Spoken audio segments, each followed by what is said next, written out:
May's been freezing up a storm in the pro scene, but is she going to be an overpowered problem on the ladder? Let's find out. Ladies and gentlemen, hello and welcome to Unit Lost. I am Josh, and today we're going to be talking all about the Ice Queen of the Overwatch League. May herself has made her presence felt ever since 222 kind of popped up, but the question is she going to be overpowered, and is she overpowered on the ladder? And I apologize, ladies and gents, because I say ladder quite a lot. And some people get confused by that. I mean competitive, but right? I'm a StarCraft player. I'm an ex-StarCraft player, and we called it the ladder, the competitive ladder. It's an old sort of strategy game term, an old competitive term. Don't worry too much about it. But you can see in the background, this is Philadelphia Fusion versus the Toronto Defiant. And you can see EQO is freezing up a storm and doing a lot of work here with his Hog and Risa. So let's talk about that first and foremost.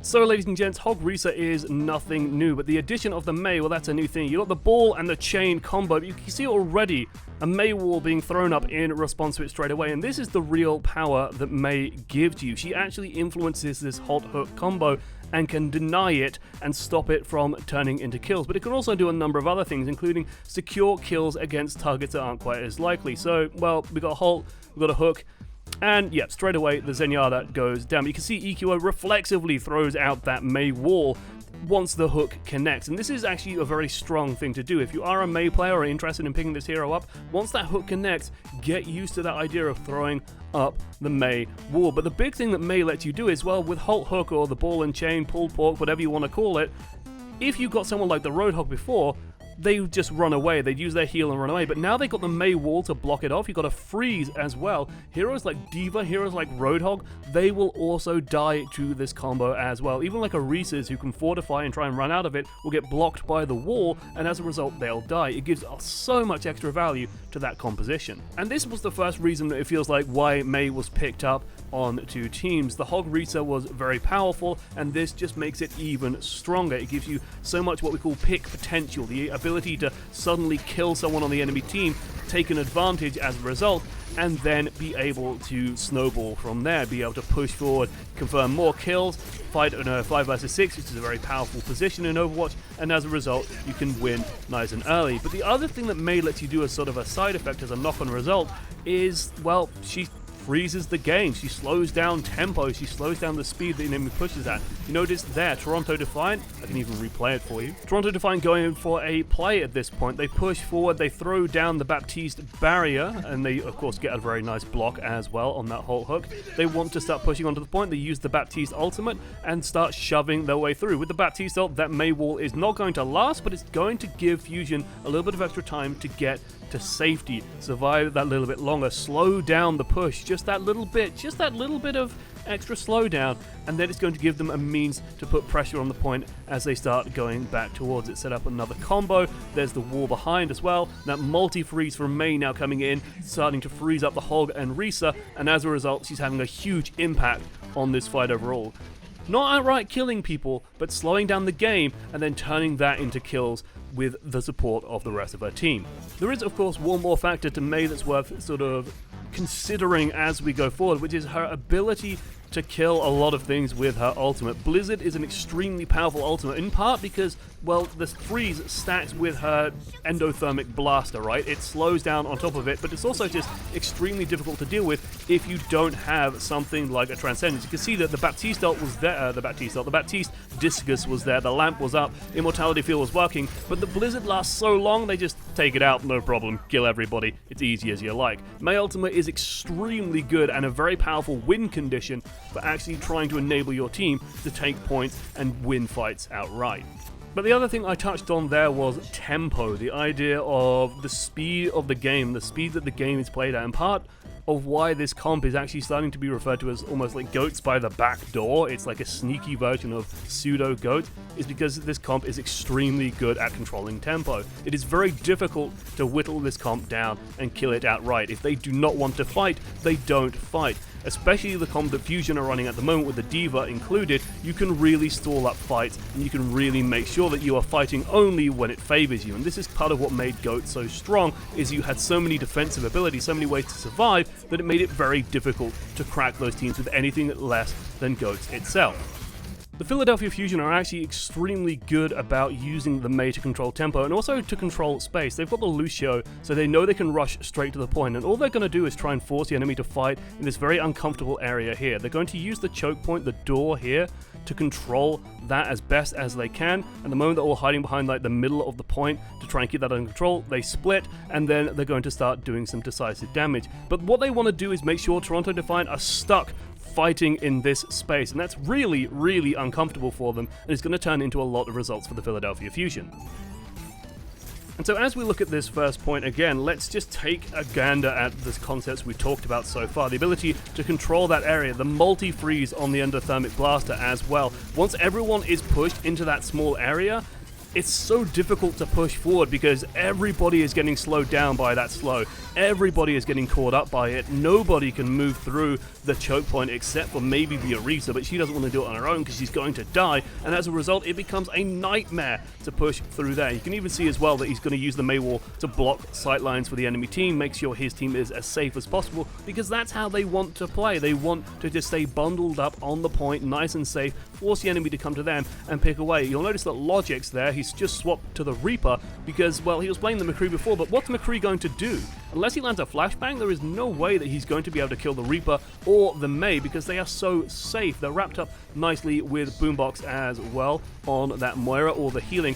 And because they're playing in this space, Neptuno is actually going to do something a little bit unorthodox. He's playing purely around the flanks. He doesn't have to worry about healing for his team, believe it or not. He knows that Boombox can handle all of that. He knows that Boombox can control all of that. And instead, Neptuno is going to make that little area that they're forcing these fights into even more uncomfortable. Neptuno thrives in these kind of environments. And just because there's nothing I love more than proof of concept, we're going to see them do this pretty much every single time, right? Neptuno, he's doing the Reddit Lucio thing. He's not healing his team. He's not interested in that. He knows that Boombox can handle it. Instead, he's just setting up for these boops again and again. He retreats around, goes around from the opposite side, waits for his moment, they've moved forward slightly, and gets himself a big fat double kill as a result.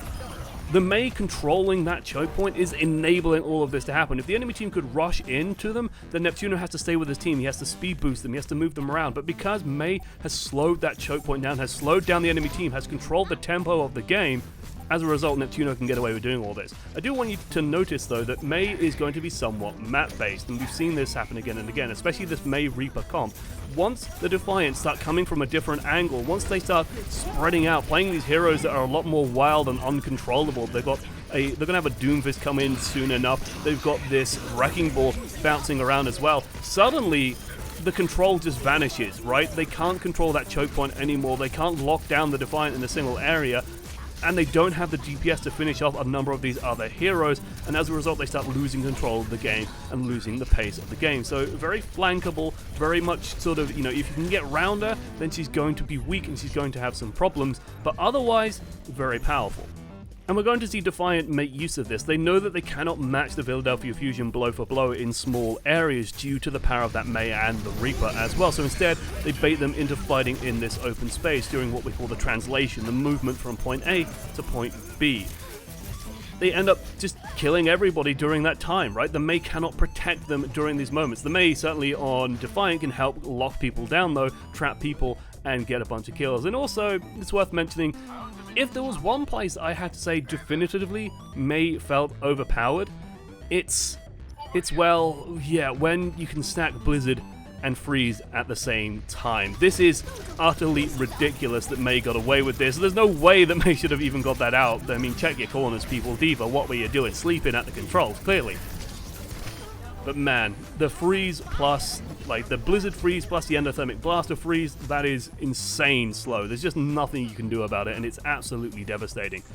There is one more thing I want to mention before we move on, which is the fact that Mei suffers from one of those problems that does kind of define a hero being necessary in the meta more than anything. Not necessarily overpowered, but does have a big impact, and that is the fact that Mei is one of Mei's own counters. She is almost necessary at points, and we're seeing teams do this more. There wasn't too many good examples of it in this game, but you can see that EQO, he's setting up for a wall here, right? They're trying to get the Holt forward, maybe get a Holt, just trying to pull people through the choke point, wall it off, and then block people. But one thing that Meis are doing in this sort of Mei versus Mei matchup is you cannot wall when there is an enemy wall in front of you. So you're seeing Mei's use walls to block other Meis from deploying the wall. This is one of the best ways to stop her doing it. Now, of course, Defiant struggle here because, well, they don't make it through the choke point in time, they get walled off anyway, and as a result, everything goes horrifically wrong for them. But the idea is there, and it is a very sort of traditional aspect of heroes that are very powerful or can take over the meta, being, oh, well, the only counter is themselves. Widowmaker can suffer from this, Tracer can suffer from this slightly. It's a big problem, goats being sort of one of the few ways of dealing with goats, for example. And so here's the thing with Mei on the ladder, and this is where, you know, the discussion sort of has to move away from the pro scene as a whole. Mei is extremely powerful when working with a coordinated team. Everyone has to be playing the same style of play, however. You've got to be playing in that style of, hey, we're going to be really tanky and obnoxious and really difficult to crack on the point. And when you're playing that style, like, teams actually do this kind of naturally on the ladder on Anubis, for example. Not quite so much on Anubis, sorry, on Hanamura more than anything. They will naturally stack up and sort of control the choke point and play this very tanky, durable style. Not quite so much on other maps, perhaps, and it's a little bit trickier to get working there. The other factor that I think is very important to address is the fact that this comp is very similar in a lot of ways to how GOATs work. You have these very survivable heroes that are very difficult to break that can suddenly explode a single target very quickly. So you can basically wait and bide your time, wait until a certain pick lands, so you either wait for a freeze to land, or you wait to wall someone off, or you wait for a hook, or you wait for the Reaper to just blow somebody up, and then once that happens, you can then go in for a very aggressive play like this one. People got bunched up, the Reaper just fired a couple of shotgun blasts, the Mei locked them down, and as a result, they all exploded. It's very difficult for pro teams to suddenly pivot and change to, you know, oh, we've been playing GOATs now for pretty much a year, well, now we have to change to something completely different, and that's very difficult to do. It's very hard to suddenly change into a very aggressive dive style, a very aggressive pick style. Although we are seeing Widow Hanzo start to rise into prevalence, I'll be curious to see how much further they go. And definitely on the more open maps, we're seeing a lot more Hanzo be played, especially. But the one thing that does scare me a lot about Mei in particular, in terms of how powerful she is the chilling effect she does have on the meta. For example, I mentioned that, you know, teams might not just jump into dive because it's difficult to just suddenly pick up dive. But with Mei in the game, it is very difficult to get dive comps working. She can control space and control tempo so incredibly powerfully that maybe she just kind of destroys the fact that dive could be a thing just with her presence alone these days. So the fact that she can freeze multiple people, she can close down choke points, she can block people off and control that space so powerfully, it makes it very, very difficult to then dive anything. If you look at Fusion's team comp, how do you dive that? How do you kill that? And the only target that I can see that you could actually kill easily would be Neptuno. Otherwise, you're playing a Sombra comp instead, trying to set up a hack and then dive onto that, and that's kind of a different thing entirely. Overall, though, to me, the discussion of whether or not she's overpowered in the pro-level meta is one for the pros more than anything. For us, though, the bigger question I have for you guys is, if Mei does suddenly become this powerful meta hero, this powerful sort of hero that we must pick, you know, people on your team going, oh my god, we don't have a Mei, we're going to lose. Is that going to be good for the game? Is that going to be fun? And I think this is one of the core issues with Mei overall, is she fun to play against? Is she fun to deal with? She can often be one of the more frustrating heroes, and if she does become strong in the meta, well, what does that mean? Is that a bad thing for Overwatch? Do Blizzard need to look at how she operates and how she works? Or is she just a part of the game? Is she just how the game is going to operate? I leave that to you guys, because that honestly is up to you guys to decide. It's up to the community to decide, is this the game we want to play? Is this what Overwatch should be? Or should Overwatch be a little bit different and not revolve around being frozen and then slowly killed, feeling utterly helpless and defenseless at that time? Who knows?